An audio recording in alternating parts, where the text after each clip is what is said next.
Mari kita sambut dengan hangat Mustafa Bisri.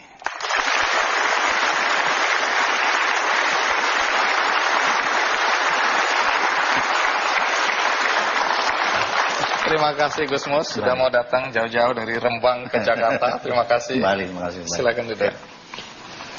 Jadi dari dulu sebenarnya saya memendam pertanyaan dan selalu ingin bertemu Anda untuk bertanya langsung.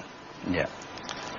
Saya pernah melihat lukisan Anda tentang seorang perempuan menari dikelilingi oleh ulama atau kiai. Dan Anda katanya, saya harus konfirmasi nih, menyebut bahwa yang menari itu adalah Inul, betul? Bukan menyebutnya, tapi judulnya Berzikir Bersama Inul.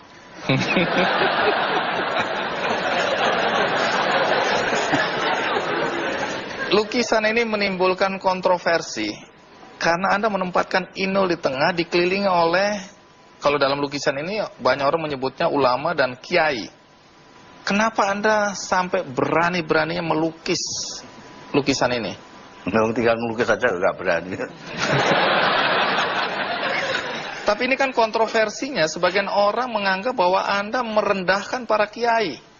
Lukisan itu tergantung yang melihat ya. Ini pada waktu ini dipamerkan di Surabaya, kebetulan ada pertemuan kiai-kiai di seluruh Indonesia di Surabaya. Kiai-kiai yang muda itu, wah, pada mengecam saya. Ini kiai masa ngelukis begitu segala macam lah. Tengah-tengahnya dikeroyok kiai-kiai muda, datang kiai tua. Kiai tua ini kiai sepuh yang dihormati. Beliau tanya sama saya, apa? Gus, itu harganya berapa lukisan itu?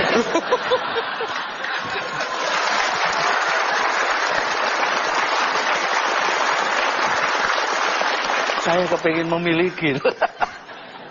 Wartawan-wartawan terus tanya sama saya, itu gimana Gus? Yang muda-muda tadi pada ngelitik sampean, tapi yang tua kok malah tanya berapa? Makomnya lain-lain, itu makomnya belum sampai yang muda-muda.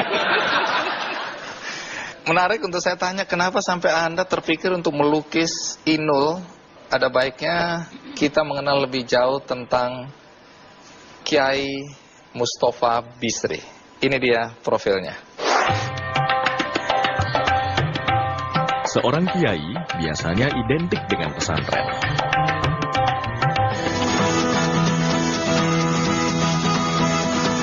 Namun, Kiai Haji Mustafa Bisri yang akrab disapa Gus Mus, yang merupakan pimpinan pondok pesantren Raudhatut Thalibin, Rembang, Jawa Tengah, juga dikenal sebagai sastrawan dan budayawan. Terlahir dari keluarga santri, tidak membuat pria kelahiran Rembang 10 Agustus 1944 ini hanya berkutat pada kehidupan pesantren semata. Berkat didikan ayahnya, Kiai Haji Bisri Mustafa, dan juga gurunya, Kiai Haji Ali Maksum, Gus Mus diberikan kebebasan untuk mengembangkan bakat seninya. Gus Mus merupakan sosok sederhana yang memiliki prinsip bahwa dirinya harus bisa mengukur diri sendiri. Ia mengaku pernah menolak masukan dari Gus Dur untuk maju menjadi Ketua Umum PBNU pada Muktamar NU tahun 2004 di Boyolali, Jawa Tengah. Ia lebih memilih menjadi orang di belakang layar. Saya masih penasaran soal lukisan Inul. Apa motif Anda melukis Inul seperti itu? Negeri kita ini banyak semuanya itu serba daging. Agak mencurigakan ini. Maksudnya apa? Jadi orang terlalu memuja daging berlebihan sampai lupa kepada jiwa. Jadi contohnya ya contohnya setiap hari kita lihat ada orang yang salatnya rajin, hajinya setiap tahun, tapi juga rajin berkorupsi. Berarti itu hajinya, salatnya itu daging, tidak sampai ke ruh. Orang berzikir teriak-teriak sana-sana, nangis-nangis, subhanallah, segala macam. Tapi habis itu biasa saja, tidak berubah kelakuannya. Karena daging. Berzikir itu tidak bisa hanya daging saja. Berzikir itu harus daging dan ruh. Apa Jadi kalau mengingat korelasinya pakai- dengan lukisan ini? Nah, saya melihat Inul itu adalah simbol daging yang paling daging. Oke, terus dengan menampilkan lukisan seperti ini, Anda hendak menyampaikan pesan apa? Saya melukis saja, tidak pesan apa-apa. Kalau saya pesan, saya pidato saja. Gitu. Setelah melukis ya terserah mereka yang mau memamerkan dan segala macam itu.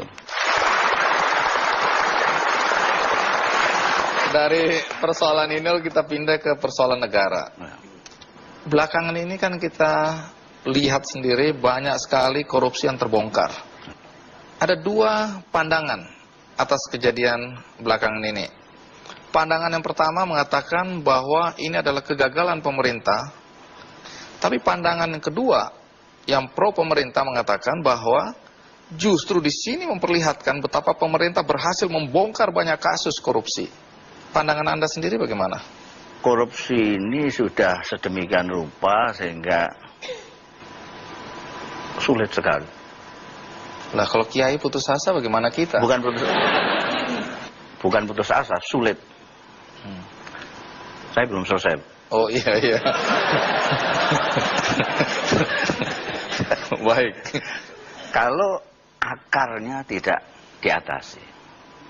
Menurut Anda akarnya itu apa? Akarnya kita semua mulai dari pemimpin sampai ke bawah itu miskin semua. Semuanya harus kaya dulu, terutama pemimpinnya harus kaya. Meskipun Anda mempunyai mobil 9, rumah 7, tapi Anda masih membutuhkan korupsi, Anda miskin sekali. Meskipun rumah Anda gedung, tapi Anda masih ikut bantuan langsung tunai, miskin.